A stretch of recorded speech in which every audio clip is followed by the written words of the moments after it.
somebody's back as big as that, I expect them to know how to cook. If you got them arms, you know exactly which arms I'm talking about. They dip like this. I expect you to know how to cook with some damn seasonings. Talking about you just getting seasoning salt. Bitch, ugh. Hit that like button, subscribe to the channel, and share the video. You can support uncensored conversations via Cash App or buying your girl a coffee. The reason why I feel like we need to talk about the Black woman's image yet again is because every single time I get on these here internets, I just see so many embarrassments just everywhere. And honestly, it's so disheartening. It really is disheartening because there are a lot of phenomenal Black women out here doing big things, presenting themselves in a presentable way. There are so many wonderful Black women out here. However, for some reason, we seem to give the microphone to our degenerates. We seem to prop up our degenerates. We seem to prop up those who affirm every single stereotype that there was about Black women. At one point in time, it was said that, oh, this is just a stereotype.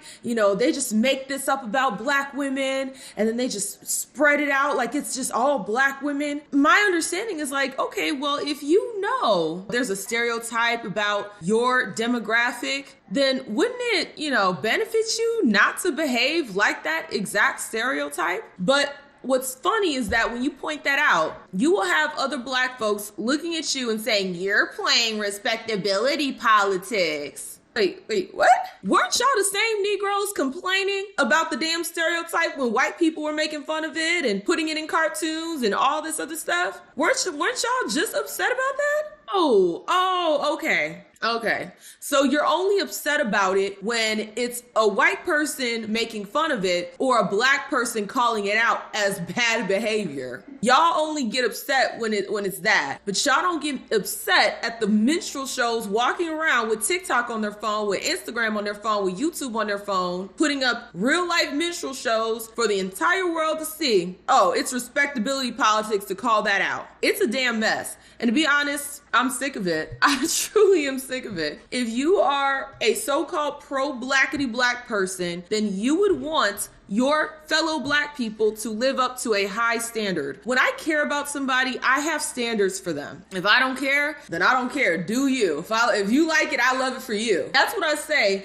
when I don't have standards for you and I couldn't care less because I care so little. But when I have standards for you, that shows that I care. That shows that I give a damn. So all these pseudo pro-Blacks walking around here that want there to just be a free-for-all and you shouldn't say anything about the Black woman, you shouldn't critique, you should just mind your business. Understand, those people don't fucking care about you. They don't care about you. They don't care. They don't care if you get your shit together. They just want you to be a professional complainer like they are. With everything that's going on with EBT, and this is an older video. This is from last year. Nonetheless, it still presents the point. It still shows the point. I don't understand why it is we could know how something looks, how something comes across, and still get out our phone, record it, and post. Bitch, you know what this looks like. You're massive. You're talking about you ain't gonna be able to get no snacks on EBT. You know exactly what minstrel show you are playing into. You know exactly what stereotype you are playing into. And that is the very reason why I do not give a pass for this type of behavior. Absolutely not. You know exactly how this is going to be viewed, but you do it anyways.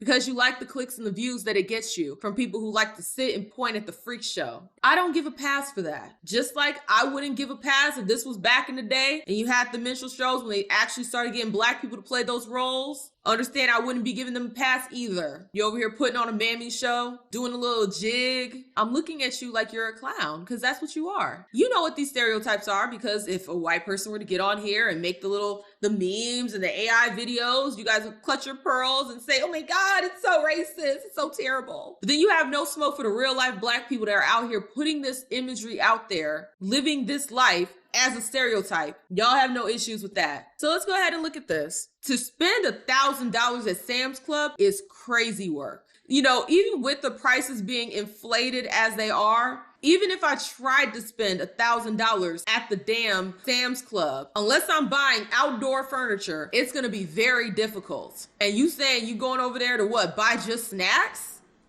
Goodness. So YouTube, this your girl Quay, and yes, we at Sam's doing the shopping haul. So y'all come along with us and let's get some stuff out of Sam's. I'm really just gonna be a very short video, just a little tic tac, boom bam. You feel me? But yeah, y'all, let's get into it. They got some animal crackers for $8.98, so we just gonna grab one of these. So yeah, my kids like Nutriment bars, so they for about 30 seeds for $9.98. So we gonna grab that. We gonna put it down. So yeah, we already started shopping. So we got some chips, some blow out for the kids, some little bites, some hot chips, some fruit snacks, some gushes, some powdered donuts, oatmeal pies, some honey buns, and yeah. So let's get it. Seems like crunch here. A box of 2 bags for 49 ounces for $7.98. So we're gonna grab one of those, and they got Frosted Flakes for $7.88. And we're gonna grab just sugar, processed and sugar. I ain't seen not one vegetable, not even canned vegetables. I don't have an issue with canned vegetables. I didn't see no canned vegetables. I didn't see any of the jars of fruits. The hell is this? season aisle. So at Sam's, I come here and I get the big old seasoning salt.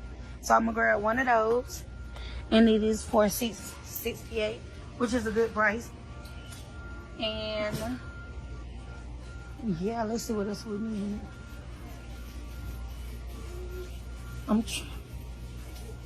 So yeah, that's what we're gonna grab from the. That's all you gonna get from the seasonings? You just gonna get some seasoning salt. That lets me know you don't know how to cook. If I gotta spend $1,000 at Sam's Club, I'm getting all sorts of seasonings. I'm getting the garlic powder, the granulated garlic, because they operate differently, right? You got the garlic powder and the granulated garlic, minced garlic. All of these play different roles in the meal. Granulated onion. You got the curry. Curry is very delicious. You put that on some steak, just a little bit on the steak. Cumin, paprika. You got all these different spices. Rosemary, dried rosemary. You got all these different spices that you could get to really flavor your meal. All you grabbing is some damn seasoning salt? No oregano, no basil, no thyme. That lets me know you don't cook. And what's crazy is when I see somebody's back as big as that, I expect them to know how to cook. If you got them arms, you know exactly which arms I'm talking about. They dip like this. I expect you to know how to cook with some damn seasonings. Talking about you just getting seasoning salt. Bitch, ugh. We got some olive oil for $11.48, so we're gonna grab one of these. Yeah. That's not even the good deal on the olive oil. And they got it for $5.78, so we're gonna grab one of those. Like I said, y'all, the video is not gonna be long. It's gonna be a short video. So we're gonna grab this pack right here for $7.98. It's actually on sale. It's just saving $1. So we're gonna grab one of these with 2 ketchup, mustard, and sweet relish. Get some of this ranch right here for $12.48, and that's the Hidden Valley for $12.48, 2 packs. Yeah. Where's the food? Where's the actual food? All I see you getting is a bunch of stuff that's replacing actually seasoning your food. So they got the Velveeta macaroni and cheese, shell macaroni and cheese for $14.98. I usually don't buy this, but I ran out of macaroni and cheese, and I went to my sister's house and got this. And she had it, and it tastes pretty good, so I'm gonna grab a case of those. The twins like the raviolis, so we're gonna grab 2 cases of those for the twins. So they got spaghetti noodles, $5.48 for 6 packs of spaghetti noodles. So we're gonna go with those. Some of this regular spaghetti sauce, we're gonna grab one of these. It's a 3-pack for $8.98. So yeah, that's a steal. People grab one of these mashed potatoes. I don't know how much it is quite yet. I'm gonna grab 2 boxes of these because we go through mashed potato like it ain't nothing. And we're gonna get 2 cases of these. I don't know. If you have been eating the dried potatoes with the flakes, understand it tastes way better when you make it from real potato. I mean, granted, those are technically real potatoes, but when they haven't been dehydrated and you get them and they're actually potatoes and you clean them, and whether you leave the skin on or not, you chop them suckers up, you boil them till they're nice and soft, and then you mash them, you add the cream to it and the salt and the butter. It tastes so much better, miles better than that crap. Much it is, but we're gonna get a case of these green beans. Okay, at least we get some vegetables. So we're gonna get at least we get some type of vegetable. One the serve running for $6.78. So we're gonna get one of those. $6.78. We're gonna get one of these. We're gonna just the marshmallow y'all for $7.98. So yeah, so I'm gonna get a box of those. So we're gonna grab a box. Wait, that's just marshmallows? Just to sit and eat marshmallows? Little pepper for $6.48. And a box of fruit.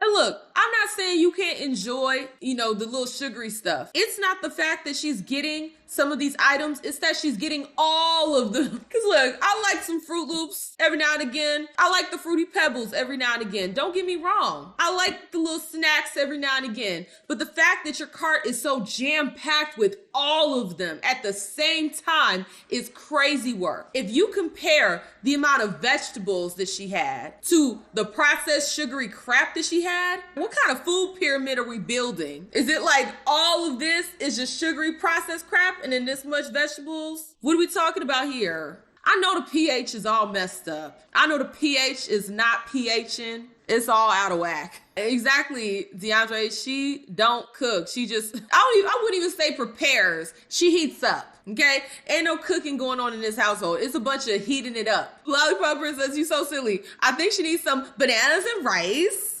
That would be better than this. I would be honest. That would be way better than all this crap. $8.58. Captain Crunch Berry for $5.98. How many sugary cereals do you need? For the Go-Gurt, the kids love these. And the peaches, they right there together. So we're going to get a box of those for $10.98. And we're going to get the Go-Gurts for $15.98. We're going to get one of each, y'all. We're going to get the tarts for $9.98.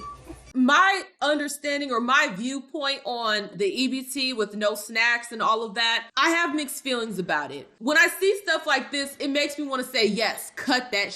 That's exactly what comes to my mind. When I see things like this, it makes me say, yeah, don't let them buy anything but vegetables and meat and just the basic stuff. And if you want something sweet, you got to buy the ingredients and make it your damn self. That's how videos like this make me feel, if I'm being honest. But then I think about it in the long term, because we all know they want to get all of us on EBT. They want to get us on that universal basic income, which will basically be EBT. That's what they want. If you get to a point where you are trying to do what's right, you're trying to get the job, you're trying to work, but they create a system where basically all of your skills are obsolete, or they done gave it to a foreigner to do. And they say, hey, we got the basic income. We'll give you the basic income. You know what's going to happen? They're going to use this precedent to then tell you what you can buy. Even though you're not going to go out here doing this, maybe you just want to get a bag of chips, maybe a thing of soda, and that's it. The rest of your cart is food, proper food. But this sets the precedent that when they put or try to get as many of us on universal basic income by giving our jobs away to foreigners, and then the jobs that they can automate, automating them, they're going to use this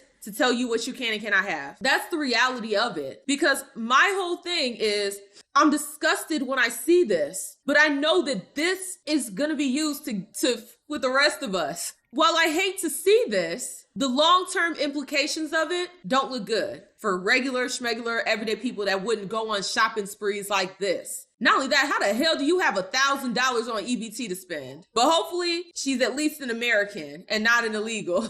Lollipop Princess, you said, I'll give her some credit. At least she had enough decency to not wear a bonnet to the store. At least. Marine Blue, you said, yeah, the whole UBI thing is a slippery slope. Exactly. Because if it weren't for that slippery slope, then I would say, yeah, cut that.